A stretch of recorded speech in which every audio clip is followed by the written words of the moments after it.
Scott Engel 10:24 p.m., May 10, 2018 By Cam Giangrande Thanks to winning the first two games of their series in the Bronx, the Yankees have come all the way back from as many as 7.5 games behind the Red Sox, and are now one game ahead in the standings.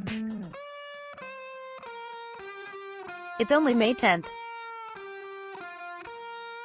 There are always many storylines between these two teams. Who knew that the video game Fortnite would potentially play a pivotal role in this rivalry, and in the Red Sox playoff hopes? Sox pitcher David Price has been diagnosed with carpal tunnel syndrome. Price loves playing video games. His most recent addiction is Fortnite. Extensive video game playing has been linked to cases of carpal tunnel syndrome. You can connect the dots.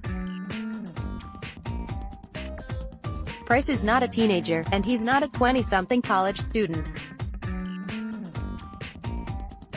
He's a 32-year-old grown man with a wife and son at home, not to mention his French bulldog Astro, who needs to be walked from time to time.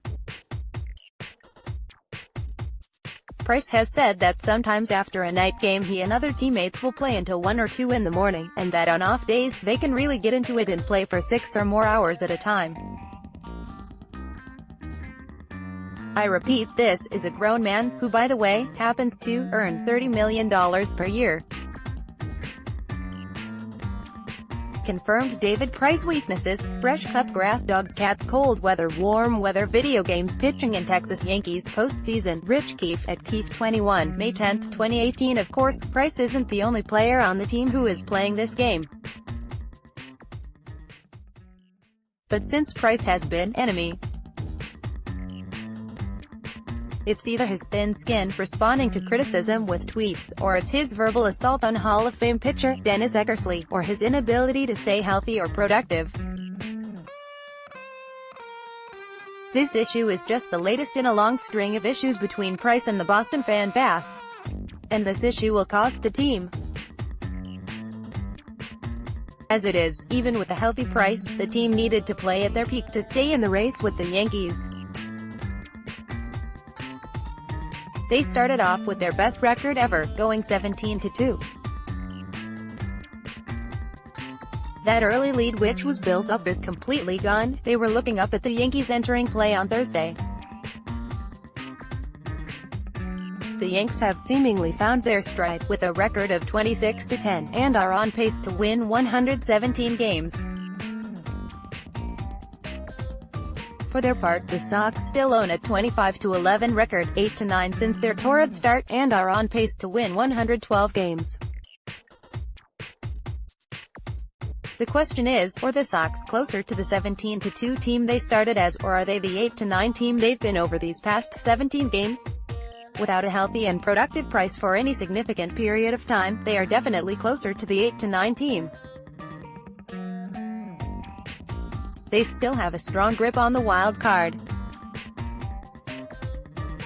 If the season ended today, they would host the Los Angeles Angels, who they have a 3-game lead on.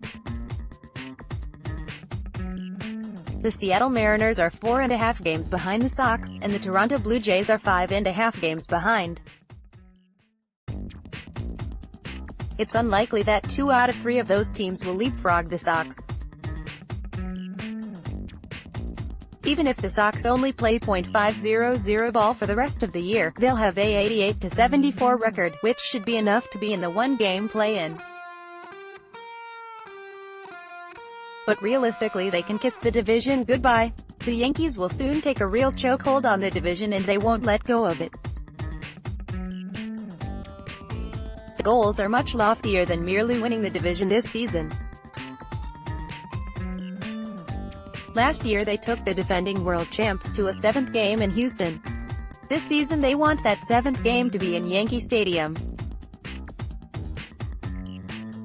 To do that, they'll need to have the best record in the entire league. As of today, they have a 3.5 game lead over the Astros for the best record in the AL, and they manhandled them in Houston when they recently played them. Realistically, the Yankees will win the AL East by double digits, setting up a rematch of last year's epic championship series against the Astros. When the smoke clears, it will be the Yankees who prevail and go on to the World Series. They will prove to have too much firepower. Working against Houston will also be the fact that their starters will have more pressure throughout the season, with the Angels and Mariners staying in the AL West race. The Yankees' path will be much easier, and they'll be able to ideally set their pitching rotation heading into the playoffs. The Astros won't have that luxury. For the Red Sox, this will be a season of what-ifs and what could have been. The team that was built with the highest payroll to win a World Series will be taken down by a joystick. And their prospects for next season aren't any brighter. Price will undoubtedly not opt out of his contract, which has another 4 years and $127 million remaining, and Hanley Ramirez appears likely to accumulate enough plate appearances for his player option of $22 million to vest in 2019. When those two contracts are added to the Sox existing contracts, they will already be sitting with a $167 million payroll. This figure doesn't include their 21 arbitration-eligible players, whose contracts total $41 million this season. Those contracts are sure to increase, but even if they did remain the same, the Sox will be looking at a $208 million payroll heading into 2019, with a bunch of holes to fill. As of today, they'll be losing closer Craig Kimbrell to free agency, as well as starter Drew Pomeranz.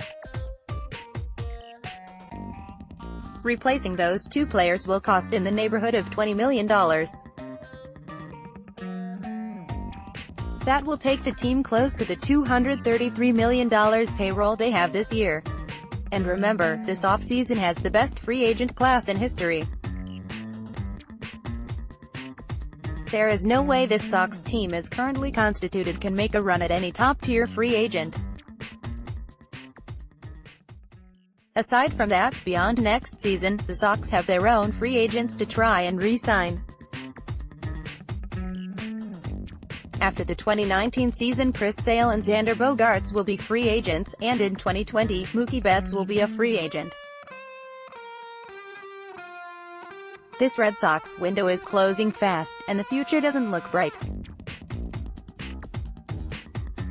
Coming off back-to-back division titles, and with their new, young manager Alex Cora at the helm, no doubt Red Sox owner John Henry and GM Dave Dombrowski thought they put together a winner. Maybe it's appropriate that this team who loves analytics, plugging everything into a computer to come up with an algorithm, turning baseball into a video game in many ways, will be done by a real video game, and it will cost them $127 million, and a whole lot more than that. The next decade will belong to the Yankees. They have the payroll flexibility and the young stars to only get better. Add to that, most likely getting the dynamic Bryce Harper in free agency this offseason, and the Sox won't have a prayer. It's amazing how poorly the Red Sox have been mismanaged. Game over.